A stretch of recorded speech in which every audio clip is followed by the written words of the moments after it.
ఇది ఒక విశాలమైన ప్రాంగణం. మొట్టమొదట ఎవరు రాగానైనా ముందు భయపెడుతుంది. More than 500 acres. రోడ్లు ఎంత నడిచినా తరగవు. పెద్ద పెద్ద ఎత్తైన సీలింగులు, దూరంగా ఉండే క్లాస్ బోర్డులు, వినపడినట్టుగా ఉండే ప్రొఫెసర్ల మాటలు అన్నీ కూడా ముందు మనకి చాలా నెగిటివ్గాను, ఇక్కడి నుంచి ఎంత గమ్ముని వెళ్ళిపోదాం అనేటువంటి ఫీలింగ్ ఇచ్చేలాను అనిపిస్తాయి. మందు చేదుగానే ఉంటుంది.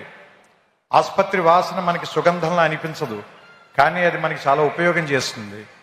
అదే మనకు ఉపయోగపడుతుంది, మన బాగు చేస్తుంది, మన రిపేర్ చేస్తుంది, మన మళ్ళీ ఆరోగ్యవంతుని చేస్తుంది.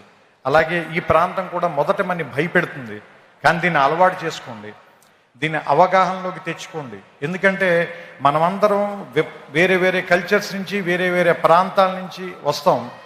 మనకందరికీ ఎలా ఉంటుందంటే మన భాష గొప్పది, మన మాటే గొప్పది, మన మాండలికమే గొప్పది, లేదంటే మన తిండే గొప్పది, మన అలవాట్లే గొప్పవి అనేటువంటి ఒక భావంలో మనం ఉంటాం. ఇక్కడికి వచ్చిన తర్వాత వేరే విషయాలను కూడా యాక్సెప్ట్ చేయటం అనేటువంటిది నేర్పటానికే ఈ ప్లేస్ ఉంది.